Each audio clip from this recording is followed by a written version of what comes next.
Hines, who is a community psychologist and also a doctoral student at Penn State University. Man, so glad to have you on the show. Thank you. All right. Yes, indeed. It's an honor and pleasure to be here. All right. Boris, are you originally from Harrisburg? No, I'm originally from Tennessee, from Jackson, okay. Tennessee. Oh, man. It's 82 miles northeast of Memphis. Okay. So it's in between Memphis and Nashville. So Southern man. Yes, All right. Southern roots, Southern charm. Southern charm. Yes. And so you're a community psychologist. Talk about that for a minute. What does that entail? being a Okay. community psychologist? Community psychologists, we deal a lot with social change. We work with the community in ways which we can enhance the community. We do a lot of studies, action research, to see what are the problems in the communities, how can we best serve the underserved populations. Attention needs to be brought to a lot of issues, and so we see our job a lot as attention raising and consciousness raising around issues. And not only that, because it's action research, how can we now help to find a solution to those areas that we raise. Good stuff. So your community, is it a demographic area in regard to the radius of who you're looking at in your community? For me, Yeah. I follow the term a lot like the Bible. It says Jerusalem, Judea, the outermost parts of the world. I believe we always have to start healing in the home or in our local communities, and then we kind of work out. So for me, being that I live on Allison Hill, we said Allison Hill, Harrisburg, Pennsylvania, the U.S. and worldwide. Yes, I believe in forming cooperative relationships, working together. And for me personally, it's just wherever I see a need, if someone come and request for my help. A perfect example as far as helping people outside of just Harrisburg, I have a friend who was originally from Tennessee. She's suffering from kidney failure, right? And she needs a dialysis. She has a GoFundMe page. Her name is Samantha Michelle. Okay. So please look that up.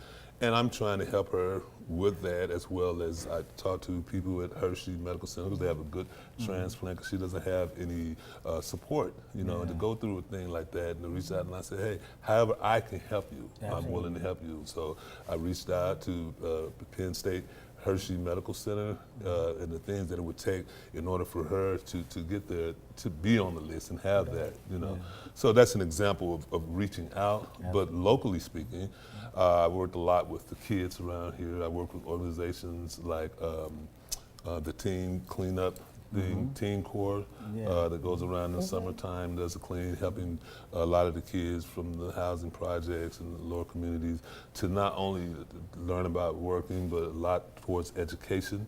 I'm fond of that, and trying to help them to get scholarships and see that education is a route, to better oneself. I also do a lot of work with adults, adult non-traditional students returning to school. I mentor a lot of people. I tutor a lot of people. I try to let myself be an example. I was an older adult going back to school, so that I could be a model for change, and something that can do it, and also a support system. So I'm not going to say, hey, here's the way to do it, but if you need help, studies, and I like to help people, and not just non-traditional students, I also help regular students, regular age students, to understand that there's a lot into education, because a lot of students get lost because of the hidden curriculum. Everybody thinks, okay, we go and we just take the test and take the class, and that's a part of it, that's a very big part of it. But there are other aspects. There's the community engagement aspect, there's the knowing what your rights are and how to navigate the different things when you run into difficulty. Me, myself, I went into college at Tennessee State straight out of high school, but I was the first person in my family to go to college. I didn't know about these things. I was lost, I didn't have a support system, and I was frustrated, and I ended up leaving. But upon my return and learning those things and being more mature and learning how to seek out the help and things I need, I said I need to also reach back and help others that don't have the same support system too, that are often lost sometimes. So to navigate those areas, so that they will stay in, and the attrition rate will go up. I'm so glad you brought up the fact that, like you said, you went in as a young student, and you were one of the first in your family to go. So you didn't really know all of the ropes and the, this and that. And then you stopped out. But when you went back, it sounded like you were more prepared to go. I was more prepared. And one of the things that we've noticed is that a lot of folks come directly out of high school and they go in only because of what their parents want them to go. They think it's what they're supposed to do. Right. But they're not, quote unquote, ready. Yes. So the adult that goes in sometimes at the age of 22, 25, whatever, is more prepared because why? They've had more worldly experience, and they've kind of found out a little bit about themselves and what they I want to agree. do. Yes. Yeah. So I'm glad you kind of lifted that up. And when I went back as an adult, I was very nervous. How much have I learned? I felt a little out of place. I had imposter syndrome, and it took me a while. And like you said, then I realized that, hey, my age is a benefit. I had experiences to lean on. And they talked about things in classes, so I had a wealth of information to draw from. Makes all the difference. Yes, it does. It really does. Now you have a particular interest, I understand, in terms of your doctoral studies, and it's the returning citizen, we call them. Yes. Persons who have gone into the system to come out now and they're on the way. Tell us a little bit about that. Well, as you just call them, returning citizens that have been formerly incarcerated and return. Studies have shown that those who have a college education, meaning 1 year of college or more, the higher your level of education goes, the lower the rate of recidivism. And we have a lot of programs. Well, there are many programs to help those who re-enter into society, but most of them focus on job training, and things of that nature, which are great and which are needed. But I think we need to expand the piece on education. So what I'm doing in my doctoral studies, I want to do with returning citizens in higher education, to learn of their experiences, so it can help others to see, what to kind of expect, what are the emotions that you go through, and what you can do to be more successful. Yes. And so, because a lot of people don't know about that, or they're afraid of it, and that is often a voice that's a voice that's not often heard.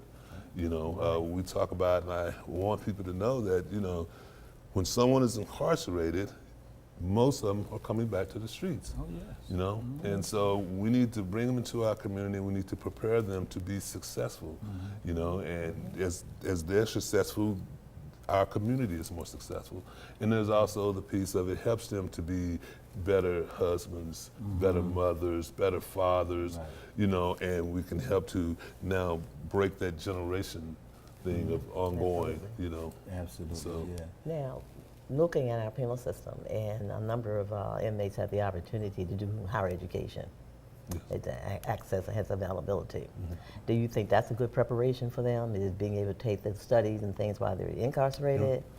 Well, as part of my studies shown, when they came with the Tough on Crime bill back in the 80s, what they did was they stripped the Pell Grants from incarcerated. There's not many, there's training for trades and things in prison, but there's not a lot of educational part. One of the few states that still has it is Massachusetts, but that's because they're privately funded through the University of Massachusetts, and so they don't need the Pell Grants, And so, but if people can encourage them to whatever classes, there are some, and I think if people are here in Camp Hill, they can take up to 15 credits or so, but they're not allowed to graduate, and then they continue on the outside. But whatever opportunities are available inside, and what I want to do as well when I'm done with my study, to start a community organization, to do some community learning to help prepare them, to get into college and to go to places like HAC, and to help them with the process, and so they feel a little more prepared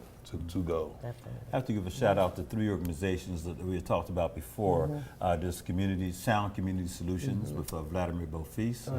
There's A Miracle for Sure with Marsha Banks Curry, Marsha Curry Banks, I think it is. And then also CRAM with Juanita Grant. And all 3 of those persons have done time. At the same time, have come out. They now have degrees.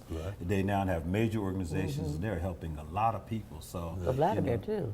Yeah, that's what I said, Vladimir. Oh, I go ahead. Sound Community Solutions, absolutely. He was the first one I mentioned. And and they've just done well, in terms of I'd like to throw in one too, one that just started this past month, what I did an interview too, as well. I do an organization called Career Logics. It's located in Mechanicsburg with a brother named Malcolm Jackson, who works at Penn State, and I'm going to do a lot of work with them as far as counseling and the help there.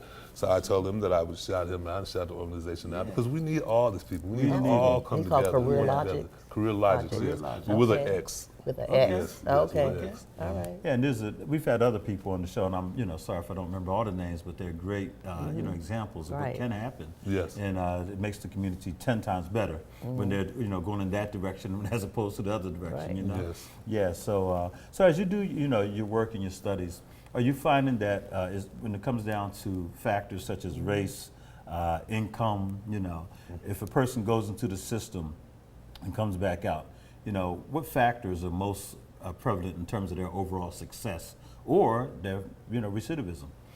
Have you gotten that far? Well, yeah, because a lot of that was in the literature review process, and I'm going to continue on.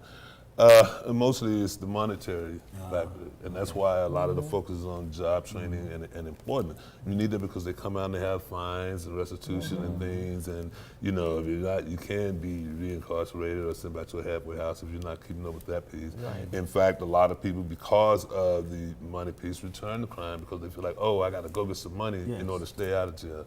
But that's why I come in, because that thinking is backwards. There are a lot of seeming hurdles out there, but there are ways to deal with it, right? Other than return to the streets, you got to look for organizations. You have to look for help. And so when we talk about being successful, then there's the employment, and then if the more you can train yourself and better your skills, that'll help. People have to understand that it's a slow process. It's not going to happen overnight. You have to be realistic, okay? But you have to be willing to start from the ground and work your way up. And you have to be honest with yourself. You have to do a self-evaluation, right? You got to look and say, how did I get here? A lot of time people go and they do time and they're focused on getting out, but they're not focused on how did I get here, That's right? right. You got to get to the root causes. You got to do some reflection, and a lot of it comes from our past, our childhoods, and the things we went. And so that hurt and pain, hurt people. That's right. So, we learn to heal. That's why I like organizations like you all that work with bringing families back together and bringing some wholeness to self. Once you feel better about self, now you feel better about the things that you could do. That's right. Right? And you're only limited by your mind. Everything may not be a linear path, right? But where there's a will, there's a way, right? way. And there are people who are willing to help you if you're willing to help yourself. And you know why this is so critically important, the work that you're doing, is because that parent that goes in, when they come back out or even while they're in, they are having influence on their children. Yes. And too oftentimes the children follow the parents in terms of their own footsteps, Yes. so they end up in the system. Yes. We've done a lot of work in, Camp Hill Prison back in the day, and used to go into Dauphin County, that kind of thing. And they would say to us, we've had father, son, And grandfather, grandson right. in here, or even mom and daughter, that kind of thing. It's just sad, but that example is being set for a reason, and so we have got to get that person when they come in a better space in their thinking, Yes. because they're going to influence other people to come behind them. Right. Yeah. And what we also have to do, we have to get a lot of the brothers that are going in and coming out to stop lying to these kids. Yeah. A lot of them say things like, oh, I could do 5 years standing on my head, that's nothing. And they know that they're lying. They know that it is humiliating. They know that their rights have been stripped away from them. Not only while you're in, but you're going to have to deal with some hardships and rights when you come out. So listen, if you know you're not enjoying it, don't sit here and lie to these kids and send them to the slaughter as well. Man up, be a man. If that's a choice you making, please don't pass your choice on to someone else. Allow them to live, allow them the opportunity to make their own decision based on real information. And I got to mention this because it just popped in my mind. How can I forget Loop, the wonderful organization that they're, and that's Anthony Burnett. Reverend Anthony Burnett and his beautiful wife. They're doing great work, the Loop organization, and Breaking the Chains with brother Kevin Dolphin and all the other good folks associated with that. There's just some good organizations out there, so let's keep them all in mind. In fact, I just noticed that on Facebook, brother Kevin Dolphin and a couple other folks, I'm sorry if I don't remember all the names, we're out in Sacramento, California at a conference of persons. It's a huge conference, statewide, international conference. And it was just glad to see them go, go there, participate. Now they can bring that information back, Yes, to our That's community. right. So Right. hopefully we'll Yes. connect you guys. Okay, to see yeah, what because they were I able would have to- liked to have been a part Yeah, of how that about because, that? I've looked at a lot of organizations. In fact, I was on a panel with a brother once from California who was working on prison reform and prison justice, ban the box and things of Yeah. that. They're doing a lot of proactive stuff out of California, and we discuss information. They're also doing a lot of proactive work in Rhode Island as it relates to criminal justice. Absolutely. So we need to learn from And those. yeah. Yes. I don't know if you saw the recent airing of 60 Minutes, and they did a segment on a young man that's a great basketball player, but they really focused on the program that he Yes, came out I of. did Did see you remember that. that? Yes, Okay. yes. Yeah, what did that bring up for you, and what did it say to you in terms of, When I prison seen reform? it, yes. It initially, the fact that he went to college, that's what grabbed my information. Not that he was playing basketball. Right. And he also had a 3.8 GPA. Yeah, he does. I must Wow. say. That's He important. I was mentioned very basketball, but guess what? dedicated, Yeah. Yes. And I said, there's a prime example of what higher education can do. But talk about, I don't know if you remember the jail itself, though, changed its philosophy. Oh, yes. Remember, from yes. punishment to enrichment kind of thing? Yes, Yeah, yes. so- And I think that is true. It shows how, I think they said they only had like one incident of violence since they began the program. Everyone's on honest. And a lot has to do with the way, because they're treated with humanity. That's Yes. Right? And once you have a sense of esteem for yourself, right, then you're more apt to pass that on to others. You're more apt to listen. You're more apt to receive the information. I think about the program they're doing, and it reminds me a lot of what they do overseas in Germany and places where they have educational components, where they have life skills training. They have things here like civic duty or things, a little class they have to take to get out. But it's not so much based on really wholeness, That's right. on evaluating yourself, That's and a lot of that has to do with, again, how you're being treated.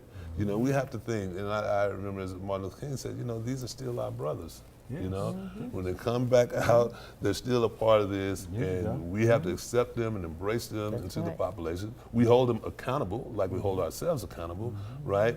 But if we do not embrace and if we do not make those changes, then we will all perish together. That's right. And they will make us pay. They will. Yes. They Yeah, make because it they're going to go happen. back to the same old behaviors, like you said before. Exactly. Right. It's interesting you bring that comment up. I remember when Nate and I were going to Campbell Prison, and we were doing parenting sessions there.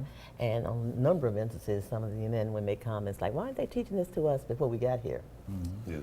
And what the difference that could have made Right. in regard to some decisions and things I may have made, but Yes. there was nothing that they felt or knew about that was Right. available at that point. Yes. And I always took that for a little bit of grain of salt in the sense, and go back to what you said, Yeah. and that is, but their mindset was such that they weren't looking for those programs. Right. Because we had those programs before they got there, Yeah. right? Yes. But they weren't looking for us, Yeah. Right. so they were out there doing their thing, and they didn't know that there was an alternative. But once they got in, they had time to reflect, Right. Yes. I think about people like, great storyteller too, Pastor Jonathan Z. Queen. Yes, yes. From Harrisburg, who now is pastoring down in Maryland, and just doing a bang-up job. He's a youth minister, but he, had how many times in and out of the system, and then, he finally wrote some best-selling books, and one book is "Are You Sane? Setting a New Example." He said, "I looked in the mirror every day and said, am I setting a new example?" Yes. So he had to change his mind with the thinking. Right. It wasn't that those programs weren't there for him. It's just that, hey, that's not where he was, Right. But once he changed his thinking, this cat now has his master's degree, probably working as a doctorate by now. Okay. Beautiful wife, family, just doing great things. Traveling extensively Traveling around extensively, the yeah, world. but it's that changing of the mind, Right. Yeah, so. And what I say oftentimes to correction officials, that when they talk about rehabilitation, the question I always ask is, how can you be rehabilitated if you were never habilitated in the first place? Yeah, And so that goes all the way back to now, talking about powerful. our school education system, the care that we give into our kids, the things we think about, the simple things. I too am an author, and I wrote a book community psychology book dealing with those type of things for the community called Thoughts on Raising a Child in Urban America. You know, and what that is it's taking all the studies and watering down, putting it in layman's terms for the parents. A lot of parents don't know how to be parents. That's what I'm saying. And organizations that work with kids. Excuse me? Where's your book, man? Oh, I have them You over there. Okay, you should have brought it over so we could have seen that. And we want to promote that because we want people to know there's so many programs out there looking for that information. Okay. You know? Well, So, they can go online, and my online bookstore is borisbooks.com. And then they can see that. There's also poetry books, you know, Pen Sword Passages, Poetry for the Soul, Like Father, Like Son, which I wrote with my son, and talk a lot about, you know, our relationship, father-son, passing legacy, and our views on the world. Okay, so you'll be coming to the Writers' Workshop soon, I'm sure. Oh, yes, of course. As soon as I get the invitation, I'm there. The invitation is here. He's there, And by the definitely. way, say it one more time. borisbooks.com. borisbooks.com. Fantastic. Yeah, it's a little something for everybody. I have 4 books out right now. I've actually just finished my first children's book. I try to hit a bunch of different genres. It's called Sheba Takes a Ride. It's based on my dog, my Rottweiler Sheba. Yeah, something for the kids, because even in that, I believe in, you know, the earlier we get them interested.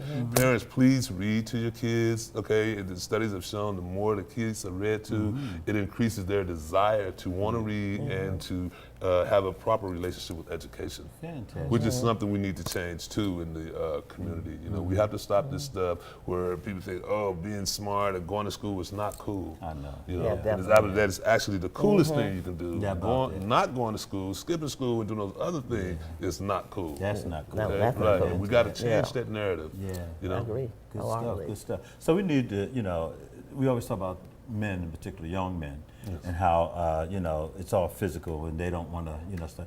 You're a prime example, that's not true, No, right? right. And so how do we get more young men, especially in urban America, but now they say it's suburban, rural, everywhere, Right. to understand that this is the path that they must take, the educational path. And because a lot of guys think it is kind of, you know, light if you're Yeah. too much into the books and stuff. But we got to change that Well, narrative. yeah, you're correct. I think one of the things we have to do is show them what they're going to get out of it, right? And show them that there are many avenues. Everybody think they got to do this thing and this thing only. No, what you got to do is find your love. Yeah. That's right. Now educate yourself on that, right? I'm a firm believer that, you know, God gave us all gifts and talents. So if you tap into your gift, if you do the right thing for the right reason, you are going to be successful. There you go. It's a no-lose proposition, but you have to do your part. It's not going to be your handed part. to you. Part of that is educating yourself, right? Right. And then you're going to look at not only changing your destiny, but changing your family destiny. You got to think outside of self. Think of those around you, right? How many, you know, I know a lot of kids that are gangsters that want to be gangsters, right? But they have a love for their brothers and their sisters and their cousins. And they don't want to be a part. And I said, hey, you got to lead by example. You can take care of yourself and you can get them out of that situation that you're in, that you say you're trying to do now. I understand your passion is ill, but you're doing it wrong. What do you like to do, right? Do you like to write? Okay. Do you like to sing? Do you like to do these things? And people Draw. think, right, you know, that, Yeah. okay, if I'm in the music, then it's hard to get a record deal. But guess what? There's a need for producers. There's a need for people to, mixers to run the machine. There's a lot of avenues, and there are a lot of programs that can deal with those things. And I'm so glad you brought that up, because so often, I know myself so many years ago, you thought they were about, as a female, they were about 3 different paths you could take. You could be either a nurse, a teacher, or a secretary. Right, yes. And you didn't think there was anything else in between. And now there's so many different occupational opportunities to really expand and explore as to what may, as you can, is what's part of your passion. And you said like music. Music doesn't mean you have to be an instrumentalist or a vocalist.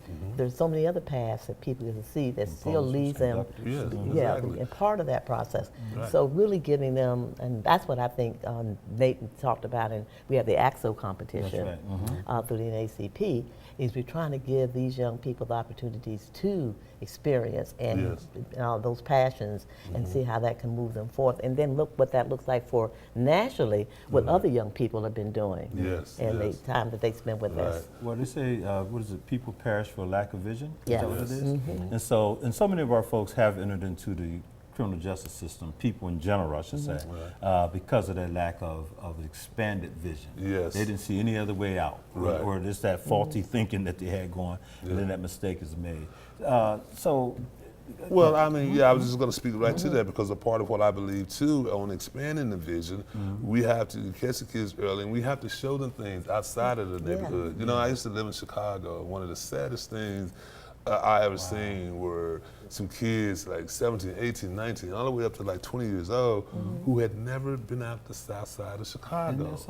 I'm Their telling you, it's vision was amazing. warped. Yes, I Yes. said, they haven't even been to the rest of Illinois, other parts of Chicago, let alone say, hey, there's a big world out there, man. You're limiting yourself, you know? And if we can give them the vision and show them things out there in this world, show them people, not just the rap stars and the basketball and the football stars, show people in positions like yourself, show people doing things, you know? Show them the black people that are working in Silicon, or those who are the entrepreneurs, you know, that there are ways, you know, and if they could see it, then now they could feel that it's more attainable to help get that emphasis and that motivation. You know? I just talked to a gentleman who literally will turn 60, I believe, this year, and he went in prison when he was about, what, 17 or 18, and so that meant that his entire world was Camp Hill Prison in Philadelphia until recently, when he, you know, found he was able to go down to down south, that kind of thing. And here he is, almost 60 years old. And he said, this is my first time seeing any part of something, and he was here in Harrisburg too, outside of that small 100-mile radius. You know, it's like, wow. You know, it's, but he just represented one of many, though. And so many, people. You know, so we have our work cut out for us, for sure. Yeah, I know, and especially like Chicago or Philadelphia. I grew up in Washington, D.C. I was shocked when people told me they'd never been to Baltimore. And I was like, you've never been to Baltimore? Yes. And out of one section of the city. And if they grew up in the Northeast, went to school in the Northeast, and worked in the Northeast, they never even looked. But isn't that part of the problem with the system, though, whether it be the school system, whatever? They don't understand that type of person. They just don't understand the effect of that, right? Right, exactly, yes. Which is why they need to bring in more people that do have that understanding, that are willing to, you know. Oftentimes we operate in more of a clique system than on a needs basis. You know, we have to look at, well, who is qualified for this? I know a lot of people that are ex-offenders that should be working in an organization like this, but because on the record, then people don't really want them around. Now, listen, I understand you can't just go with anybody in any situation, right? But the best person to help someone in a situation is someone who's been in a situation and has overcome that situation, which is part of why I'm doing this study, you know, on returning citizens in higher education, so they can show others and they can go back into their folds. You know, we have to build leaders so they can go back into their communities and keep it going. We got to have a web. So we're going to run out. We've just about run out of time now. But if persons want to get in touch with you, because you'd be an excellent speaker, I can see. How can they get in touch with you? They're going to get in touch with me with my email, which is BorisHines81@gmail.com. You can call me at 717-421-2861. I am open to do speaking engagements, to do mentoring engagements, you know, and to facilitate education, you know, where we can, because that's why I like the writing part, you know. That's something that we have to work on a lot of our writing. We have to start young, and not only to teach them how to write a certain way, but the express and to get their feelings out. Let me stop you right there, because we've run out of time. But man, it's been excellent to have you Thank on. you so much. This is Boris Hines. He's a community psychologist, a doctoral student at Penn State. Go Penn State! And we are so glad to have him on the show and in our community. And so glad that you were able to watch this program as well. Thank you so much. We hope to see you back here on Life Esteem. Have a great day. Goodbye.